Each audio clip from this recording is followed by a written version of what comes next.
కేరళ శబరిమలలో మకర విలక్కు సీజన్ కొనసాగుతోంది. శబరిమల అయ్యప్ప దర్శనానికి భక్తులు పోటెత్తుతున్నారు. మండల పూజల నేపథ్యంలో నవంబర్ 16న ఆలయ ద్వారాలు తెరుచుకున్నాయి. గత 15 రోజుల్లో సుమారు 13,36,000 మందికి పైగా దర్శనం చేసుకున్నట్లు ఆలయ అధికారులు తెలిపారు. రికార్డు స్థాయిలో భక్తులు తరలి వస్తుండటంతో ప్రత్యేక చర్యలు తీసుకోవాలని కేరళ హైకోర్టు ఆదేశాలు జారీ చేసింది. భక్తుల రద్దీ ఆధారంగా భద్రత పెంచుకోవాలని కోర్టు సూచించింది.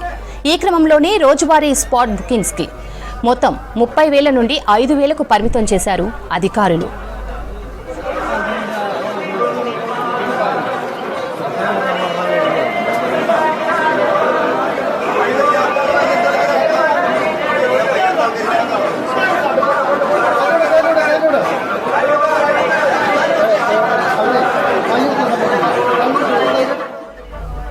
మరోవైపు అయ్యప్ప భక్తుల దర్శనాలకు ఇబ్బందులు కలగకుండా ట్రావెన్కోర్ దేవస్థానం బోర్డును ఏర్పాటు చేసింది. ఆన్లైన్ స్లాట్లు, స్పాట్ బుకింగ్స్ వెంటనే జరిగిపోతున్నాయి. పంపా బేస్ దగ్గర నుంచే భక్తులు కిక్కిరిసిపోతుండటంతో అయ్యప్ప సన్నిధానం చేరుకునేందుకు గంటల టైం పడుతోంది.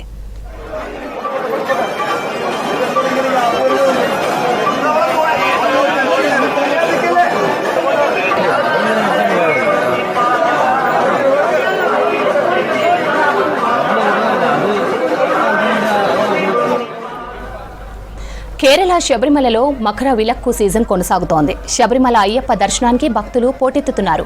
మండల పూజల నేపథ్యంలో నవంబర్ 16న ఆలయ ద్వారాలు తెరుచుకున్నాయి.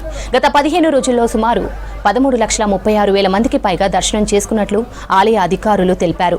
రికార్డు స్థాయిలో భక్తులు తరలి వస్తుండటంతో ప్రత్యేక చర్యలు తీసుకోవాలని కేరళ హైకోర్టు ఆదేశాలు జారీ చేసింది. భక్తుల రద్దీ ఆధారంగా భద్రత పెంచుకోవాలని కోర్టు సూచించింది.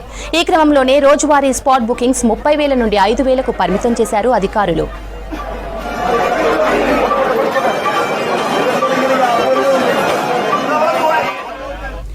మరోవైపు అయ్యప్ప భక్తుల దర్శనాలకు ఇబ్బందులు కలగకుండా ట్రావెన్కోర్ దేవస్థానం బోర్డు ఏర్పాట్లు చేసింది. ఆన్లైన్ స్లాట్లు, స్పాట్ బుకింగ్స్ వెంటనే జరిగిపోతున్నాయి. పంపా బేస్ దగ్గర నుంచే భక్తులు కిక్కిరిసిపోతుండటంతో అయ్యప్ప సన్నిధానం చేరుకునేందుకు గంటల టైం పడుతోంది.